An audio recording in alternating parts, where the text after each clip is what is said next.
In the middle of the Washington desert, where the wind whispers across empty plains and the Columbia River cuts through the dust, there's a place that the maps once tried to forget. Place built in secret, guarded by barbed wire, silence, and fear. Entire towns vanished almost overnight. Families were told to leave, no questions asked. In their place rose a strange new city, one that never appeared on postcards, one that didn't officially exist. Something powerful was being created out there, something that would change the world forever. But power always has a cost, and some prices are still being paid. Even now, the ground hums with a secret it's not ready to release. And to help us uncover what really happened in this stretch of desert between Vantage and Richland, we're joined by someone who spent years piecing together the truth. Theater professional, writer, historian, and pretty gritty tours guide, Ellicia Elliott. She's taking us deep into the heart of Washington's most haunting mystery. So grab your Geiger counter. And let's fall down the rabbit hole. So, Ellicia, we are so excited to have you on the show. Can you tell our listeners a little about yourself and how you got into history and tour guiding? Yes. Well, first of all, thank you for having me. This is really exciting because I've been listening to your podcast for a while. And so it's pretty cool to be able to be here and talk to you as in person as we can across the state. So my background is actually in theater, and part of that includes dramaturgy, which is a big fancy word for like researching for plays. So Okay, if you're I'm thinking metallurgy. Yeah, Nothing to do with metallurgy. yeah. So like, for example, one of the first shows I researched was my junior year in high school. We did Fiddler on the Roof in a not very Jewish area of Washington State. But my dad's best friend was Jewish, and it was really important for me to have everyone on the same page about why are we singing the Sabbath prayer like this? Why are these hand actions important? And so I just researched the history of the play and Jewish traditions like crazy to make sure that we were doing things accurately. And then as a teacher, I've done theater for most of my adult life, and I was a teacher for 15 years, and I taught middle school and high school language arts and theater arts. But history has to be part of that as well. Absolutely. Everything, yeah. Yeah, with the different books I taught, like my favorite book is To Kill a Mockingbird. And if you don't teach any history along with teaching the book, you're totally doing the book and your students a disservice. Of Mice and Men, anything with Shakespeare, right? And so I actually considered when I was getting my undergrad whether to do a theater and history teaching major or a language arts and theater teaching major. And I eventually went with language arts, but I've always been a fan of history, very passionate about learning all aspects of it. And so I was able to use that part of my brain as a teacher, and then as an artistic director. I ran a Shakespeare theater company for 10 years. But then COVID happened and kind of ruined all sorts of things, including me having to leave my position with my own theater company because I was considered high risk. And the rest of the Tri-Cities was itching to get back to whatever normal is. Right. And I couldn't. I still had to be at home for like another year and a half. Wow. Oh, wow. So that's when I found out about Pretty Gritty Tours. And I always have secretly wanted to be a tour guide, especially after I took my students to England and Scotland. And the Scottish tour guides were like next level. And so I thought, well, maybe sometime when I retire or whatever, maybe I can move to Scotland and be a tour guide. And then I thought, they probably want Scottish people. Right. They don't want the tourist giving the tour. I can't even do a good Scottish fake accent. So, but I just never assumed I could do it here in the Tri-Cities because I grew up here. And if you grow up in an area, I think at least when you're young, you think the place is boring. You can't wait to get out, blah, blah, blah. But then when I moved back from getting my undergrad, and then when I saw Chris post he needed local tour guides, I got really excited. And then I was really confused because I'm like, what would we be doing? But now I know I absolutely love it. And I'm actually really sad the season's almost over, this tour season with the cruise ships, because that's our main source of tour guests. And I did my last ghost tour in Walla Walla this past weekend. And so I have a big stack of books that I'm going to be reading during off season. And I have a couple projects I want to work on. But I think especially right now, learning history is so important. Absolutely. Agree. I never really thought, like the stuff I learned growing up, like reading the Diary of Anne Frank and learning all this other stuff, I never thought it would be so in my face. I guess that's So relevant. It yes, is exactly, so so relevant relevant. and timely. That's what keeps popping in my head too, because I read that book as well and been to the Yeah. Holocaust Yep. Museum in Washington D.C. and you learn these things Yes. and it could never happen again. Right. Whoa. I wrote a play about my own family history, which is a whole nother story, but the very short version is my grandma's side hid Jews and they were caught. And then they were thrown into Auschwitz with the Oh family that they wow. hid and they were killed Oh in wow. Auschwitz. Oh my And goodness. so I wrote a play about that in college and I won a scholarship to go like study at the United States Holocaust Memorial Museum, but like not just Oh the permanent exhibit, like in the archives and everything. It wow. was amazing. Wow, wow, wow. You have So you have the behind the scenes view of that. Yeah. I do. And then Sound of Music, like, I really wanna do that show again, but I know, like, the way I directed it when I taught high school, like, some of the choices I made with costuming and whatnot, I would not feel comfortable with now just because it is so relevant and Mhm. there's stuff going on, like what happens in the play, so but yeah, I'm a huge nerd, and I proudly own that now, Well, so and you lead tours all across Eastern mhm, Washington. I So do. you're in Richland, Walla Walla, Yep, Sacagawea State Park. yep. And sometimes Pendleton, Oregon even. Yeah, that one's super fun. So what's your favorite part about sharing these places with people? It's a little selfish and not something I was expecting, but every time I give a tour, I fall in love with the area I live more, and I am learning not to take things for granted, even things like I call them lost gulls because they look like seagulls, but they're at the Columbia River. They're not over by the sea, Mhm. by the ocean. But, land gulls. And people on the bus will ask me, "Oh, what kind of bird is that?" And I'm like, "It's a gull. Doesn't everyone have these guys eating their French fries?" But they don't.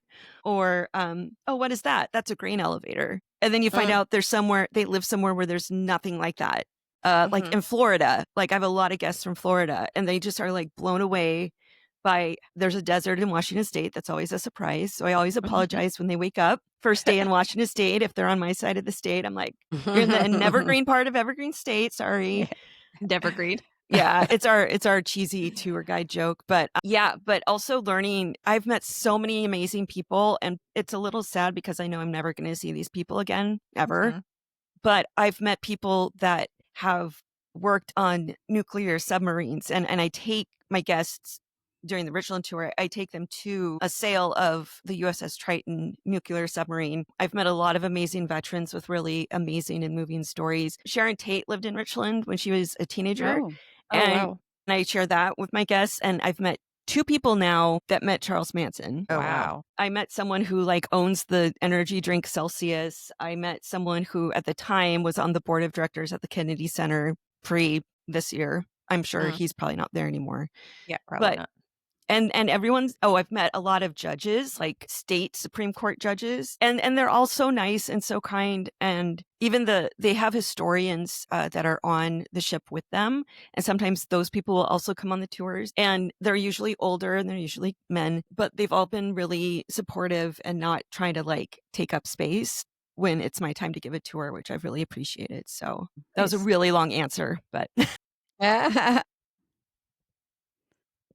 So you've been spending some time on a place with some mystery yes. out there in Eastern Washington. You've been spending a lot of time researching the Hanford nuclear site. So Yes. what drew you to that story? Why does it fascinate you so much? So I am not originally from the Tri Cities. I was born in Edmonds, Washington, actually, but then traveled a lot when I was younger. But in 1989, my dad was hired to work out at the Hanford site to help with the cleanup process. And so we moved here. And my dad tried to get my brother and I really excited about the stuff he was doing out there when we were younger. And I pretended to be interested because I didn't understand, like, I still don't Yeah. understand all the science behind it. So I am not going to be able to give you guys a science lesson. I apologize. But I could tell he was really excited about what they were doing out there. He was very proud of the work that they did out there. And he actually worked there um, for the Department of Energy until the day he died suddenly, almost 8 years ago now. I realized after that I didn't know a lot about what my dad had been so passionate about with his work. And so I started looking into that. and then combining that with being a tour guide and needing to learn more about Richland, Washington to share with my guests, it's definitely better late than never, I guess. And I've realized this part of Washington State that's a lot of people don't even realize exists, like for better or for worse, we changed international history. And I think that's really important for people to find out. There's also been like exaggerations or misconceptions, either positive or not positive, that I've found out, if once you do a little digging, it's either true or it's not true, but I wanted to find out why. I was probably that really annoying kid that always wanted to know why. But I also feel like learning more about the people that lived out here that worked at Hanford. I learned history really well, and I remember history by learning about people and places and how what those stories are, and getting really interested in how this was a secret city no one knew of, how they were able to keep this huge secret for so long, just kind of blows my mind. And Yep. I think my dad would be, I think my dad's like, finally, right? You finally can explain now you're Hanford. interested. Yeah, now you're interested. Timing's a Let's little dive off. in. But... Let's dive in and take our listeners inside the dark history of Hanford. Okay. As soon as we come back from this quick break.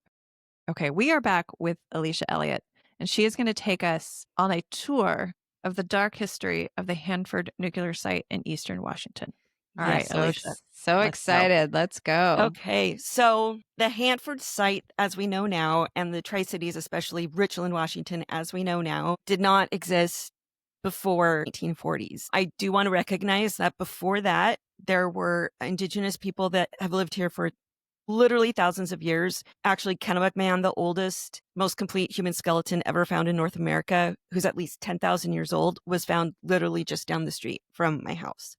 And so for a very long time, there were people that lived out in this area, in this desert, but it wasn't known as Hanford. It wasn't known as the Tri-Cities. And then there were also farming towns. I'll talk a little bit more about down the road. But so the whole idea with World War II, the Manhattan Project, and the atomic bombs, it actually started in 1938 in Germany. I believe it was December, so late 1938. Nuclear fission, again, not a scientist, so I know like the bare bones, but if you're interested, go research more. Nuclear fission was discovered by some German scientists, Otto Hahn, Fritz Strassmann, and Lisa Meitner. Ironically, in 1944, the two guys of the three won the Nobel Prize, but the woman did not, even though they were a trio of people that discovered it together. Is that ironically, or is that... I don't know, but I had a student write a play called No Bells, no, and then Belles. Oh, I love that play on But it's about all these women that should have won the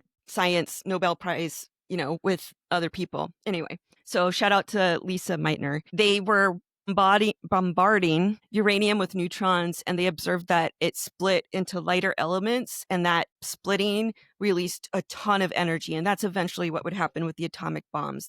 Neutrons would split, causing an explosion, a huge explosion. And they also noticed it started a chain reaction. So that's what's happening inside the bombs that we'll get to in a little bit. And it was really important to discover, both for nuclear power, which we still use today. I don't have a problem with, because there's, at least now, it's very safe. We have one plant out at the Hanford site that only produces electricity, and it's basically a bunch of really cold water getting heated up really fast, causing energy to happen. But also nuclear weapons, which is what I'll be focusing on the most here. So Germany was planning on making an atomic bomb, and a group of Hungarian scientists and other immigrants, most of them Jewish, that had fled from Europe to the U.S., wrote a letter to FDR in 1939 and said, hey, we need to let you know Germany is trying to put together an atomic weapon, and we think you should probably try to work on one too. And it was co-signed by Albert Einstein to make it legit. So even though we ended up, the United States, dropped atomic bombs on Japan, that wasn't the original intent when all this was starting. It was to have an atomic bomb to drop on Nazi Germany, if need be. We're doing this in preparation because Germany is developing atomic bombs. Yeah.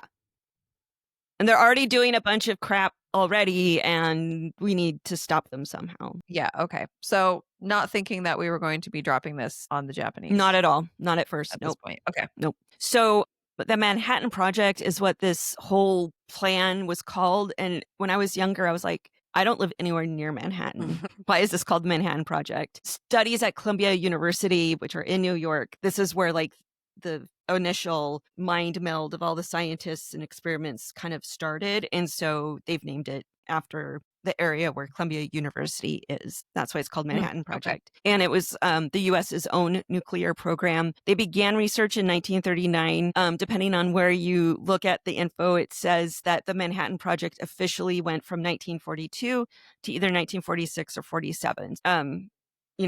Throughout the course of the end of World War II and then after. They wanted to create nuclear fission. They wanted to create all this energy. And one of the most pressing concerns at the beginning was having a steady supply of uranium and plutonium, which is not easy to source or produce. And both can be catastrophic if an accident occurs. So have you seen the movie Oppenheimer? No, I have not. Oh, okay. It's a great movie, and it actually is pretty easy to understand. I was worried I wasn't going to understand some of it. But for any listeners that have seen Oppenheimer, there's 2 glass jars on Oppenheimer's desk throughout the film. One's larger, one's smaller. And the larger one represents Oak Ridge, Tennessee, where the uranium was worked on during the Manhattan Project, and then the smaller one's Richland, where the plutonium was created, because you need a lot less plutonium to be as powerful as a lot more uranium. So these were the 2 main components that were going to be eventually put in the atomic bombs. The 3 main areas, there was a trifecta of areas in the country that were the Manhattan Project, and that was Los Alamos, New Mexico, where Oppenheimer had a ranch. And so he's like, let's do the testing here. It's the middle of the desert. We'll do it here. Oak Ridge, Tennessee was chosen to be the place for the uranium. I don't know much about Oak Ridge. That's a goal of mine to learn during my off season.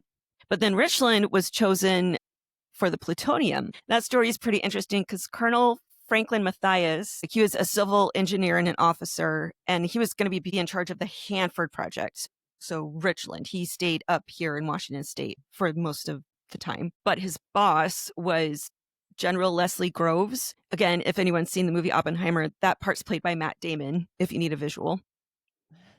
But he had to find a place that had a clean and abundant water supply, a large electric supply, hazardous manufacturing area of at least 12 by 16 miles, a space for laboratories at least 8 miles from the nearest nuclear reactor or separation plant. The employees' village no less than 10 miles upwind of the plant. Everything had to be upwind, and I'll get to why later on. No towns of more than 1,000 people closer than 20 miles from this site. So Matthias is flying over Washington State, and he sees the Tri-Cities area, which is desert and brown. But he does notice there are farmers here because after the Homestead Act of 1862, some really gutsy pioneers and farmers moved out here, realized it was desert, but then figured out how to get water from the Columbia River and do irrigation. So there were almost 2,000 white settlers plus all the indigenous people that did live out here.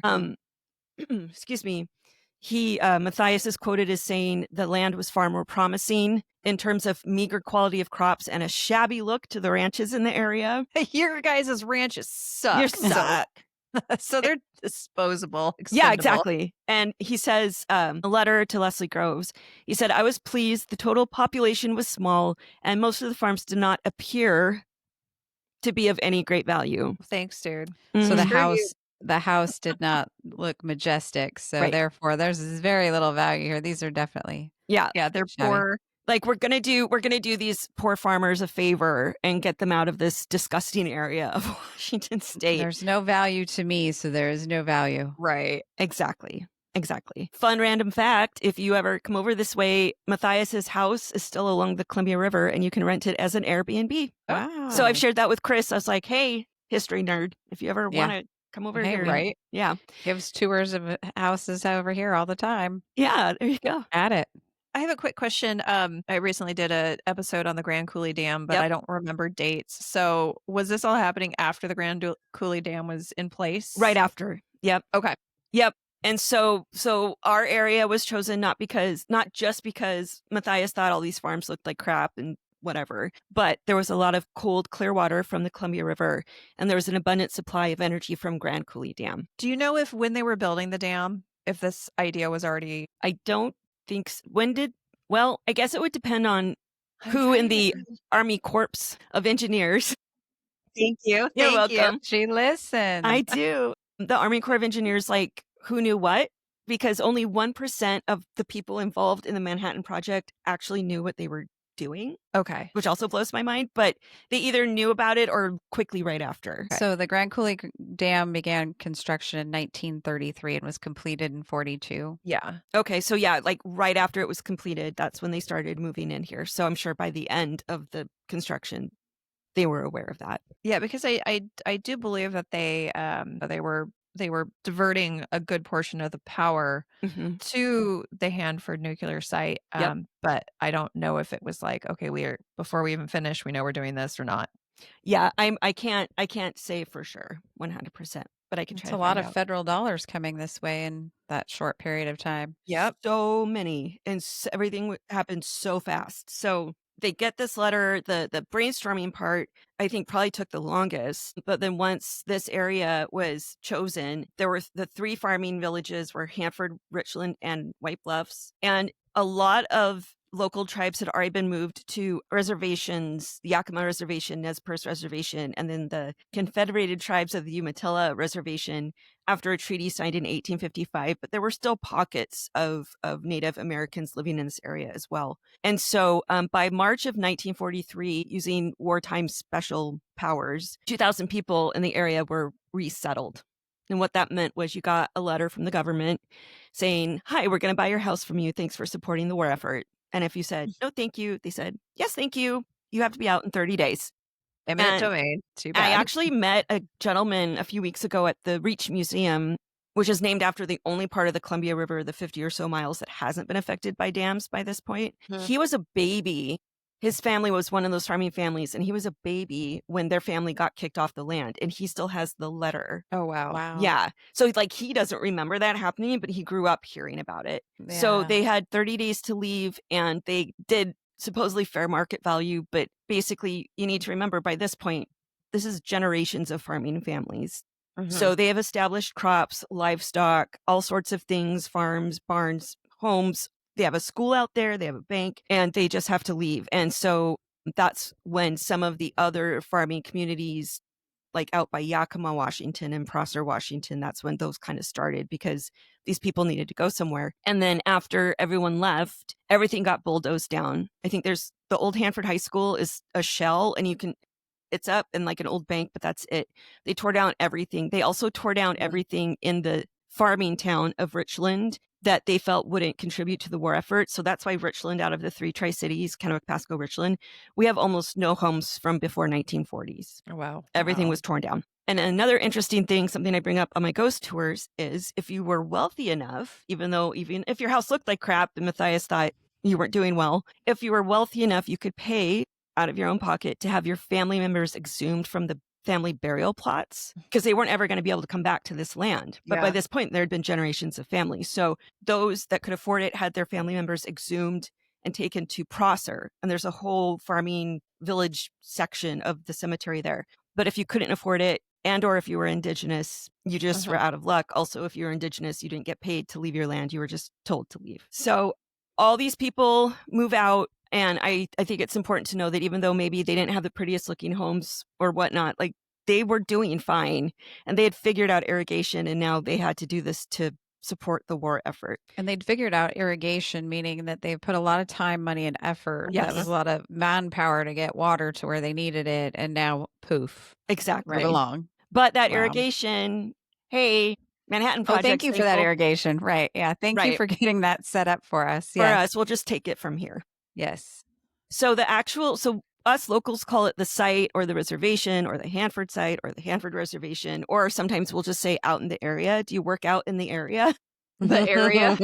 We know what that means. It was officially established in January 1942. So as they're kicking these families out, there's a little bit of overlap where the Hanford Engineer Works was starting to at least plan everything, because this was one of the quickest construction projects in U.S. history, probably anywhere in the world. It was insane how quickly this happened. They designated 586 square miles for the Hanford site. So that's about the same size as half of the state of Rhode Island or the city of LA with room to spare.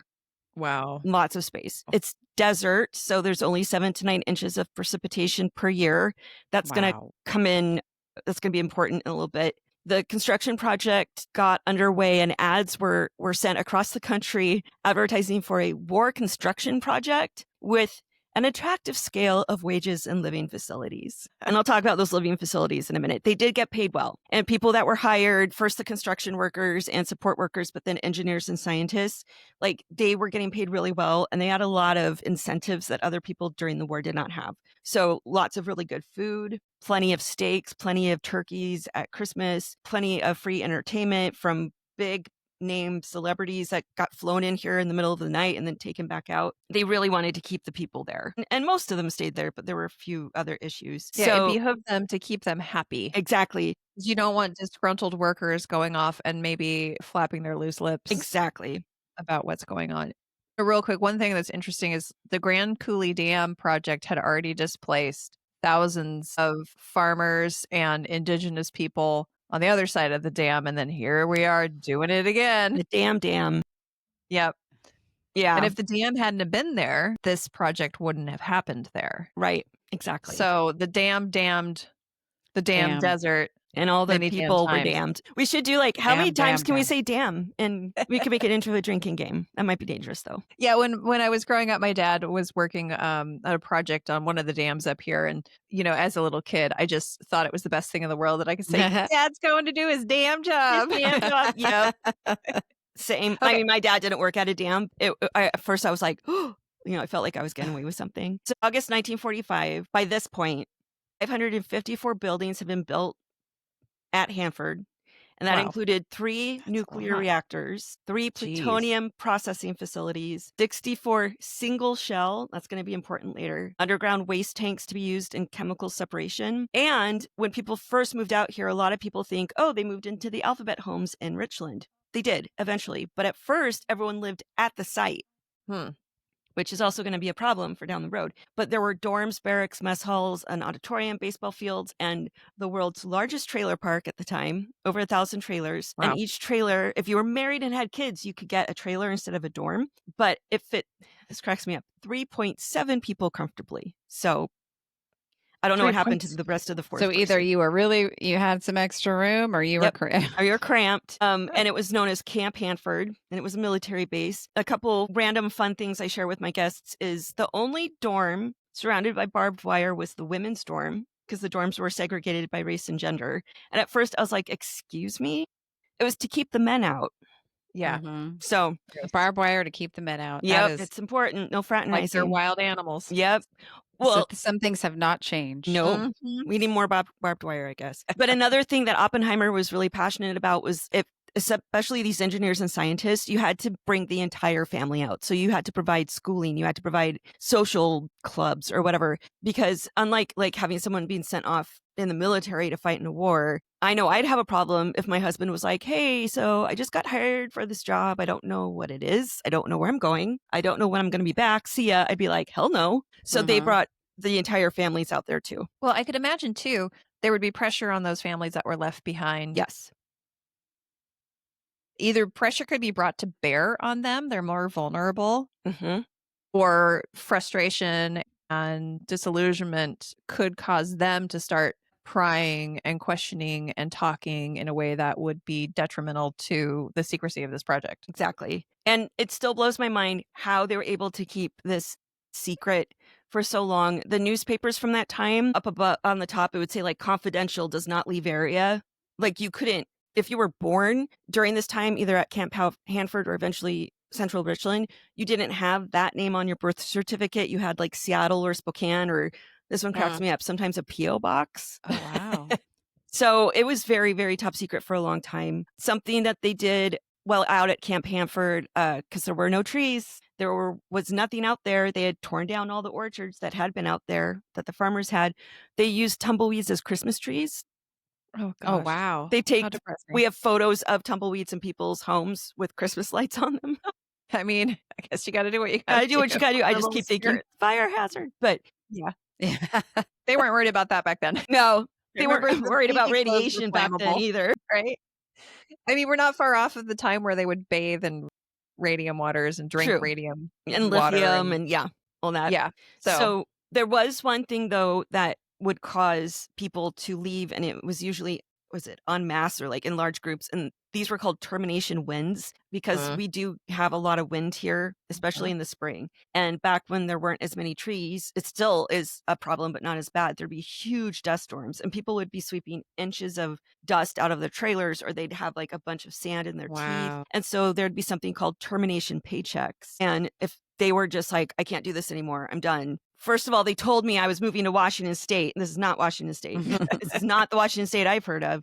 They would get their termination paycheck and then leave. So there was a lot of turnover, but the families that like really stuck through with it, a lot of those families are still here. And then eventually people moved to central Richland, which is a whole nother story in itself. But that's basically, if people visit Richland, Washington on George Washington Way, that is what was eventually created. And all the people were moved off of Camp Hanford and then into this tiny town. So the entire reason all these people moved out and all this stuff was happening was to create plutonium. Plutonium was most important, but also most dangerous for the Manhattan Project effort. The B reactor was completed on September 13th of 44, and you can find a bunch of stuff out about it online. It's actually now a museum.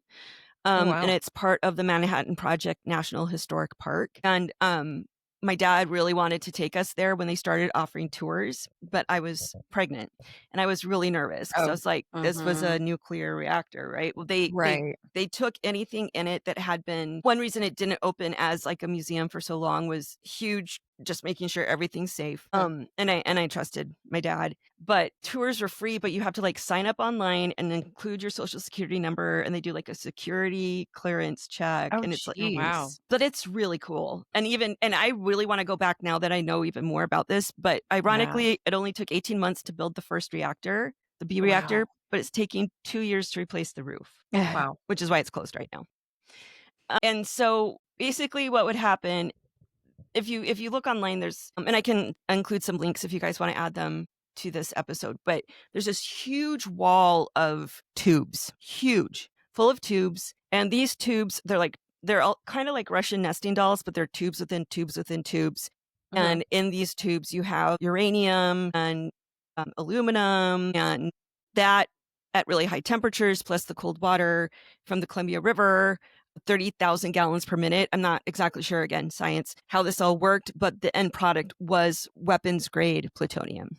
And so the first I'm not sure, piece of plutonium was created November 6, 1944. And the first batch of weapons grade plutonium arrived at Los Alamos February 5th, 1945. And then it just goes quicker from that. The Trinity nuclear test was July 16th, 1945. The plutonium from Richland went on a train underneath someone's seat to Los Alamos. What? If that train had been hit or crashed. Like a passenger train with other passengers? Yep. Just like in somebody's suitcase. Yep. Yep. My God. I know, right? The carry-on. Yeah. Here's my carry-on. And Oppenheimer's quoted as saying, he did not come up with this quote. It's from some Hindu scripture from the 2nd century BCE, but he is known for saying, now I am become death, the destroyer of worlds. When the tests went off, the bombs went off at the testing site. And then he's also quoted as saying, we knew the world would not be the same. A few people laughed, a few people cried, and most people were silent. And so the people down at Los Alamos knew before the people in Richland, most of them, what was happening now. And by April 1945, a shipment of plutonium from Hanford was being sent to Los Alamos every 5 days. Wow. Yeah. Not under somebody's seat, I hope. I'm not sure, but they came up with a better way of I'm hoping transporting so. But tangent, but I promise it's connected. Again, my guests are always like, what is she talking about? But it's the 50th anniversary of Jaws, right? And there's an amazing monologue in the movie, I think it's Quint, talks about the USS Indianapolis and how that ship was attacked by a Japanese sub and it sunk and a bunch of people died. And then like almost everyone else was eaten by sharks. And I don't know if you've seen that. It's been 30 100 years, years, since yeah. Jaws, so Yeah, but don't remember. it's really powerful. And at first I thought he was just making it up. And he said, but he mentions briefly that the material for the atomic bombs was on the USS Indianapolis. And they had to take it to an island close to Japan to put the bombs together to drop on Japan. It was on their way back They were attacked. Oh my gosh. And it was a top secret mission, so no one really knew they were out there, which is why it took so long to rescue them. But then I start thinking, my God, what if the submarine had attacked them on the way there? Yeah. Then it would have just, all of that would have been in the ocean. Yeah. For everywhere. For everywhere. And also, yeah, like the secret would have been ruined at that point too. Well, also then Hiroshima and Nagasaki wouldn't have Exactly. been bombed, and the world would be a very different place. Yes. I think. Butterfly wings. Exactly. Interesting. Exactly. So the bomb material was eventually brought over to the island outside of Japan. I forgot the name of the island, but on August 6th, 1945, bomb that was known as Little Boy, which had the uranium from Oak Ridge, Tennessee in it, was dropped on Hiroshima. And then August 9th, 1945 was when the Fat Man bomb was dropped on Nagasaki with the plutonium from Hanford. And when I was younger, I got them confused, called them Little Man and Fat Boy. I just thought those were like weird names for bombs. Anyway, so like I mentioned before, only 1% of people at Hanford were aware of what they actually constructed. They all found out when the world found out in the newspapers. Wow. And before that, people were told, you're working at a sandpaper factory. You're like, each person had one specific job. So no one knew what the whole process was. And there are people, grown-ups now that were kids that say, I thought my dad worked at a toilet paper factory because he'd come home with a bag of toilet paper at the end of the day, because they had those incentives for families to live out there. So you get free toilet paper. But the kids were like, what's my dad doing all day? Oh, he's making toilet paper. Okay. Wow. So some people working there didn't even know what they were doing. Only 1% knew. Can you imagine? And I then wonder how that feels after you drop a bomb. Exactly. Yeah. In Japan. There's no way that could happen today. No way. For so many reasons. But no. It just amazes me so many people were willing to be quiet and not ask questions. I would not have succeeded because, again, I'm always asking questions.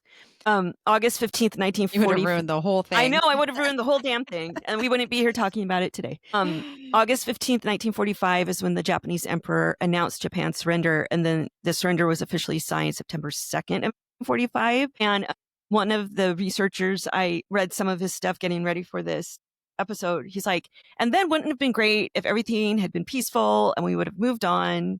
But of course it didn't, because a spy from Russia had infiltrated the Hanford site and took the information about the plutonium and the bomb back over to Russia. And so then Russia started making their own nuclear weapons, and then the Cold War started. And so by 1963, there were 9 nuclear reactors, 5 processing plants, 900 support buildings, and 177 underground tanks.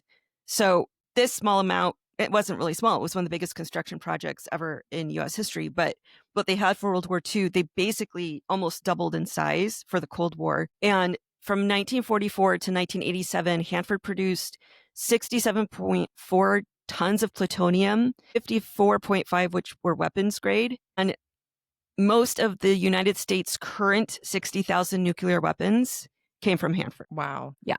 And it wasn't till the end of the 80s, when the Cold War was fizzling out, that's when my dad got hired to come up here to help with the cleanup. They were starting to think of cleanup, I think, in the 70s and 80s, but going straight from World War II into, oh my God, now Russia has these. Oh my God, now we need to make more. Safety wasn't at the top of their list. And even when if you watch the movie Oppenheimer, even down there, they just have a piece of glass over their eyes because they knew the bomb was going to be really bright, the explosion. But they're not wearing any protective equipment. There's no Geiger counter.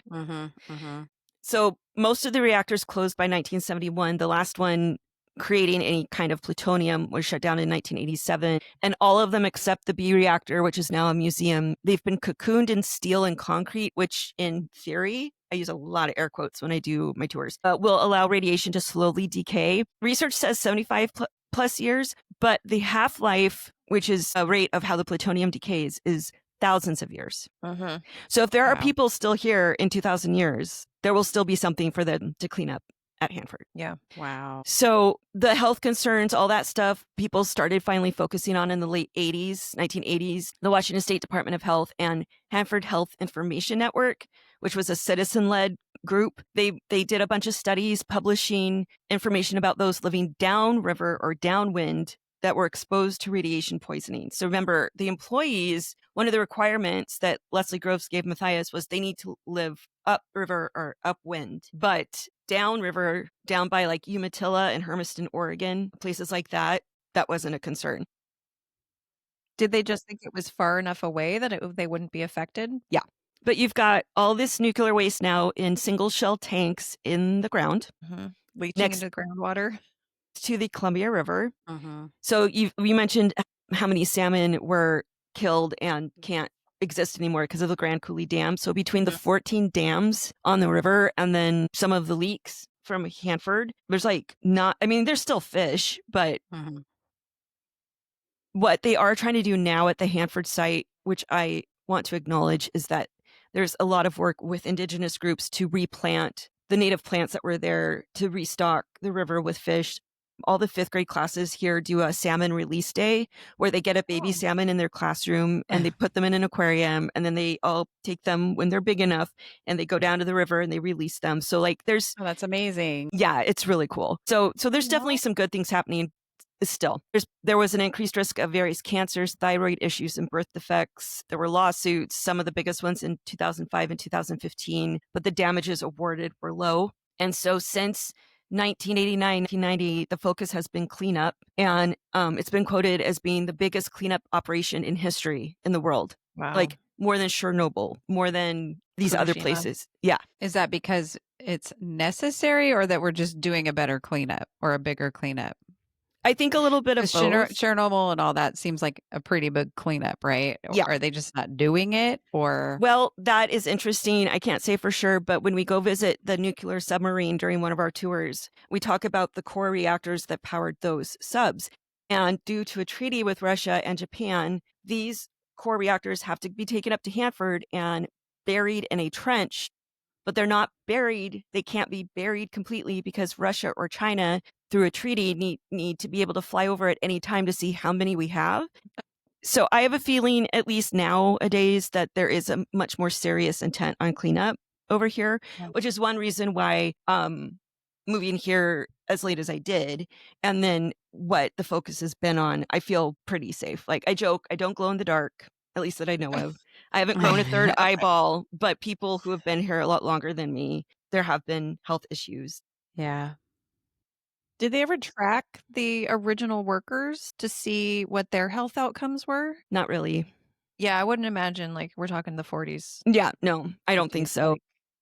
Like, that was when the doctor was smoking whilst he was, you right know, next to the, yeah, next or to the like the stove. mom, the pregnant mom was having a martini, you know, whatever. And a cigarette. And a cigarette. I remember seeing that on Mad Men, and I was just like, what is happening?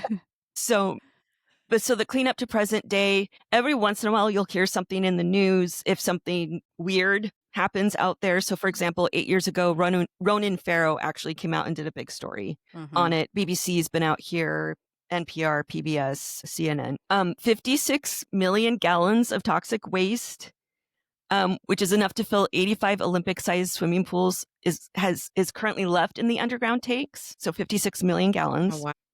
It's thought, but we don't know for sure. There's not any way to know for sure. Roughly 4 million liters have already leaked out into the soil and groundwater. Oh, yay. Yeah. And 300 galleons. They're gallons. 300 gallons. It made it much nicer if it was galleons. It would 'cause be, that right? Oh, this is nice. Seep Or out. ships. I can't remember what a galleon I is. know, It's but either it ship sounds or better money. than gallons of, yeah. Seep out every year. A lot of people that have done these studies have mentioned something about surely authorities in the richest country in the world know how to handle this. And it was being handled pretty well for quite a while until last January. Yeah. It's already been 3 decades of cleanup. They think it's going to be another 50 years. Wow. But the most recent thing, and I think this is what I was texting to Shea when I was listening to the Grand Coulee Dam thing, because there was this issue with we're going to get some of the dams down. There's going to be more fish, blah, blah, blah. And then there's this project called the vitrification plant, or the VIT plant, which started to be built and worked on in the early aughts. Is a plant that will take the toxic sludgy waste and combine it with silica and turn it into glass cubes. Wow. And then bury them in containers in the ground. And because they're glass, they can't leak. Right. They won't leach out into the water and the Exactly. soil. So it's been a really slow process. It's cost $16.8 billion. It was finally going to go up this year after like 2010, 2015, 2020. We'll have it starting sometime. And 2 weeks before it was supposed to open, front page news in our paper was the new person in charge of the Department of Energy was stated saying that he didn't think this was going to work and he was canceling it. And He didn't think it was going to work. And I don't think that there's any necessity to try and, get an expert to weigh in on this. That would be above and beyond. Don't do that. Right. I feel it. I think it. I imagine it. Let's do it. Yeah. And already so many things had been cut from Doge that then till now, it is really scary to live here, not necessarily just because of the toxic waste, but because places like Pacific Northwest National Laboratory, where my husband works, that haven't really ever experienced massive layoffs, and they've been here for 60 years. People are getting laid off, people are getting furloughed, and these are people that have worked here for 30 years. People out at Hanford, if things don't change in the next week or two, up to, I believe it was 1,300 employees could be laid off. And so the good news is our state really fought hard. I'm so thankful to live in Washington State, but our senators and our governor and some other people were like, hell no, we are opening the VIT plant. We've already spent 16.8 billion. I think that was the number I gave. We are going to do this. And so it did. It opened October 15th. Oh, wow. Good. So they're starting to take the toxic. And now it's not federal dollars. We're going to do it with state dollars now. Is that how it's being I'm not managed? exactly sure how that's working. I know that the state is willing to support a little bit, but well, I know they sued for their federal dollars. Yes. So maybe that was part of that. I don't know. Yeah, I need to look into that. But anything that's environmental or like climate change or anything like that, there's so many. So what's really cool about living here is Hanford started the whole science area thing. And now we have the Tri-Cities Research District.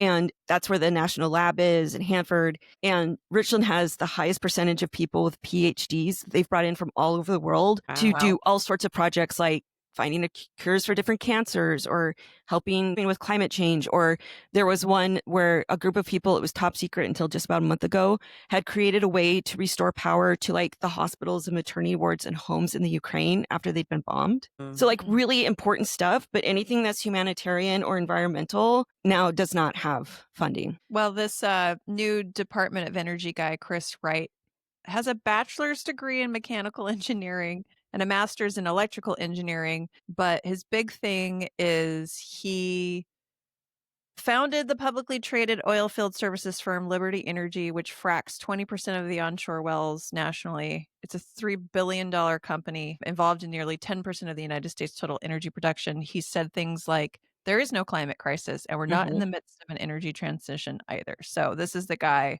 who is making these decisions, of which he's only going to make decisions that further his bottom line. Yeah. Yeah. You know, one of the comforting things, and I had a little bit of imposter syndrome getting ready for this interview because I know there's a lot of scientists and other people that know way more about like how the actual plutonium was made and everything than I do. But a lot of times it's a lot of big science words. And so I'm like, I want people to understand, like, people like me, I want them to understand what's going on. But so I kind of have imposter syndrome with that. But let me tell you what, this past year, any other imposter syndrome I've had for not being qualified enough to do something has completely flown out the window. I mean, For Ellicia, sure. you could be in charge of the Department of Energy. You probably I mean, I could. At this My point. God, could you imagine my You're more dad's qualified at this reaction? point. Oh my God. They'd be like, what? Who? What? I remember when the main person for the Department of Energy came out, and my dad and his friend had been working on some sort of virtual reality project. So again, it's not just like, oh, we have to clean up. The main thing's cleaning up the waste out at Hanford, but like, can we train people to do cleanup through virtual reality? And this was like in the 90s. Can we do this? Can we do that? And a couple of times, the main person of the Department of Energy would come out and meet with my dad and his coworkers, and just thought that was the coolest thing. And now, but so there is still a lot of stuff that is unknown about the Hanford area. Definitely, a lot of people were displaced. A lot of people died. A lot of land was ruined. We joke that the elk are so big out at the Hanford site because of the radiation. It's a mixed bag. It's always explained to my tour guests that, I'm not on Facebook anymore, but when I was, you could mark your relationship, married, single, or it's complicated. And I always tell my guests, I'm like, it is complicated because there's still a great sense of pride by many people in this area. Like, hey, we helped end World War II, right? The school I taught at, Richland High School, their mascot's the Bombers. And it's supposed to be after the bomber airplane because all the Hanford workers at one point donated a day's pay to purchase a bomber airplane. And so that airplane was called the day's pay. However, that's not the mascot logo on our stuff. It is a mushroom cloud. It's very poor taste. And the football helmets used to, I hope they don't anymore, used to say nuke 'em till they glow. And this is like considered normal here in Richland. If anyone else in Richland's listening to this, they're probably going to send you messages and I apologize. But I grew up in Kennewick, just like down across a bridge, right, from Richland. I was a Kennewick Lion. I'm like, cool, lions are fierce, whatever. And I move here and it's like bombers. And I'm like, this makes me feel uncomfortable. Am I the only one that makes this?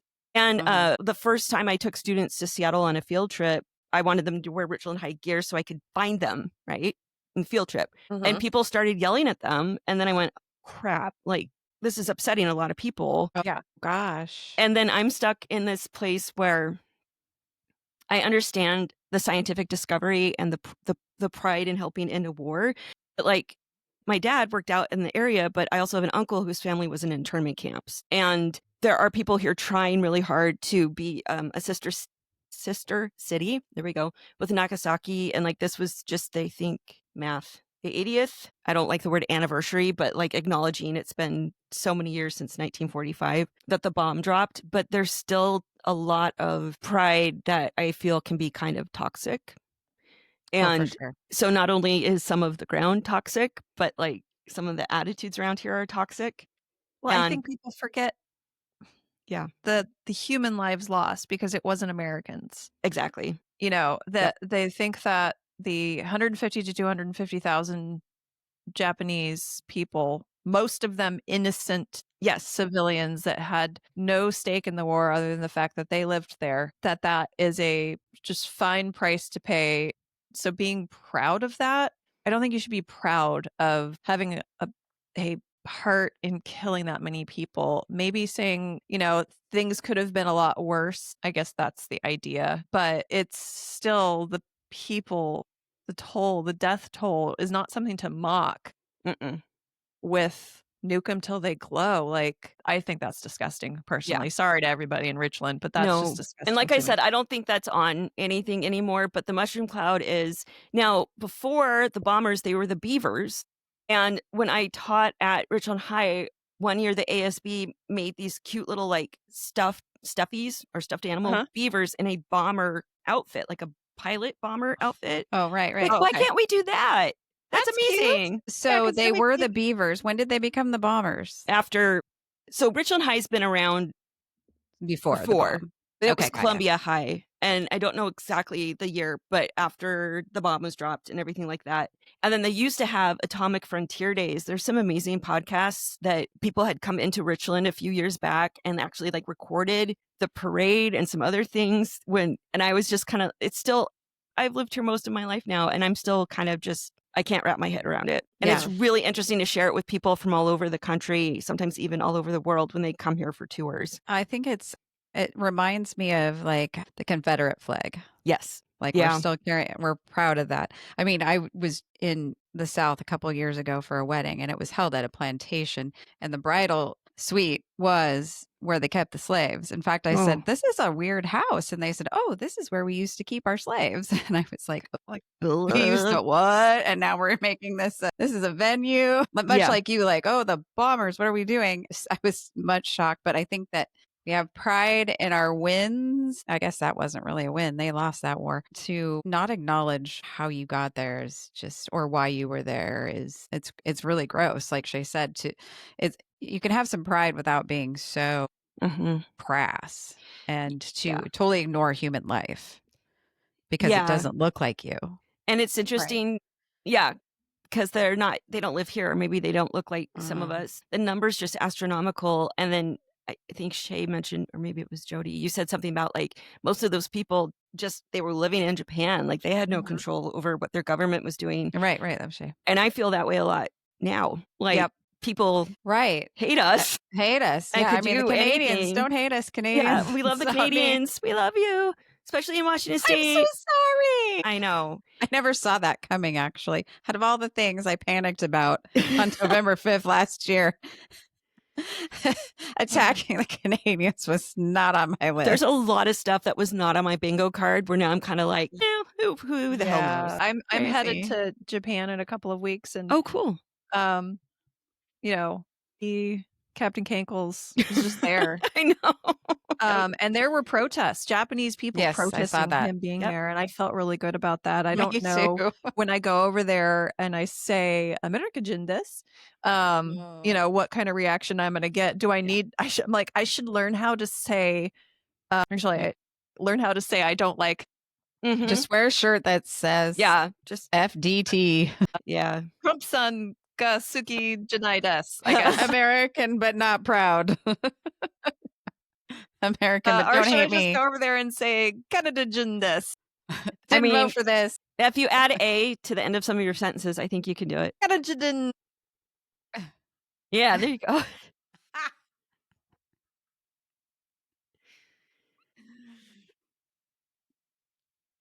I think you're ready. You're good. You're good. Yeah. I like that. You have a plan. I do have a plan. Yeah. In fact, I should pick up a Canadian flag patch to put on my backpack. There you go. Yeah. A hat, a shirt. Yeah. Make sure you've got it. I just wear big maple leaves everywhere. Everywhere. I think that's a great plan. Oh, man. Well, Ellicia, I appreciate you giving us the story. I have learned so much today. This has been absolutely fascinating. It's a little bit sad and terrifying that this takes place in our state. The massive death toll that came from that. And not even to mention like the massive toll on the Indigenous people, on the environment. And that's all. It's very disheartening. It's heartening to hear that there was a big cleanup effort. It's disheartening to hear that it's been curtailed. Yeah. So it's ups and downs, man. Well, I did. Did I? If I did not, I'm so sorry. The VIT plant did actually open October 15th. Yeah, you did. Okay, yeah. But it's still. It did. Okay, good. Yeah, it did. Now everything stepped in. Yeah, its funding is being right cut now anyway. Yeah. So, but no, I agree. Yeah, there's a lot, and that's just like that's just a tiny bit of all of it. So when we were planning to make America great again, we met when the nuclear reactor was leaking and. Yep. Let's go back there. That's when we want to go. Okay. Exactly. Good. You know, poisoning people is fine as long as it's profitable. Let's go back to that. Yeah. Yep. That's what we're back to. Yeah. Whee! No, let's all go get a glass of wine or something.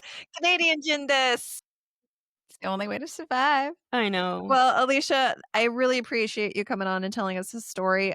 Can't wait to meet you in person. Maybe Jody and I need to take a road trip. I was thinking, visiting. Yes, please. When I was listening to you, Ellicia, I was like, I need to go do one of her tours. I could listen to her all day long. Thanks. Well, I guess it is. I mean, I do talk too much, so I guess this is the perfect job for it. Yeah, definitely. You can check out one of Alicia's tours with Pretty Gritty Tours. Do you give tours with any other tour companies or just Pretty Gritty? Just Pretty Gritty. And what we're doing right now is I kind of called our ghost tours and stuff sort of a soft launch because it takes people a while over here to know there's stuff going on.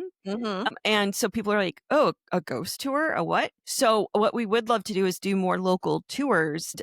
What people can do is they can go to prettygrittytours.com. There's a Tri-Cities tab and there's some different options. There may not be like a specific date set on the calendar, but if someone's like, hey, I'm going to be in Richland on this date and I would love to visit some wineries. Do you have a tour that you could put together for me and my group of friends? That's kind of what we're doing right now. And then once, more people find out about us over here, I'm hoping more local tours.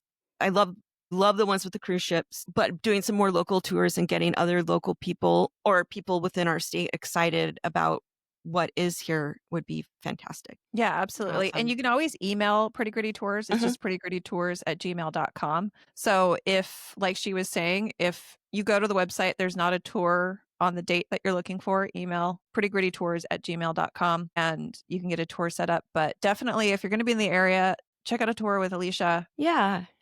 If they're anything like this, I know they're going to be awesome. Yes. Thanks. So your love of history really shines through. Really Mhm. appreciate it. Thank you. Yes, it was Is great. there anything else that you want to plug anywhere else that people can follow you or find out what you're doing? I am on social. I'm on I should clarify.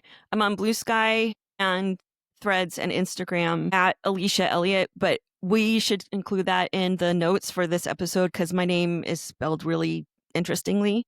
Yes, I'll put this in the show notes. And then I also have my theater artist website is eliciaelliott.com, and on there's what my career up to this point has been, and there's some bunch of different projects that I've done. So if you're into theater and want to connect that way, you can always visit my website as well. Excellent. Well, thank you so much, Ellicia. You're Thank you to welcome. our listeners. Thank you again to Letha Davis, who has made our gorgeous website. It's amazing. And she told us to go ahead and send you to a different website because now she's built a website for websites. And it's easybreezy.com. That's EASYBRZY. So easy breezy. If you guys are looking for a beautiful website like ours, and thank you to Logan Hine for all of the social media work. That's Logan Hine at redemptionindustries.com. And definitely check out our social medias. We're ramping up on our social media and our YouTube page. And you'll start actually seeing our faces on some things Yay. soon. Maybe if we can figure out how to edit video. Right. You say yay, we say ugh. That's so much work. It is a lot. We It's a thought we were lot going to of be work. anonymous when we started this, remember? And people are like, people need to see your faces. Yeah, it's a thing. All right. Well, thank you so much. Yeah. We will see you next time. Awesome. Sounds good. And Thank you. Thank you.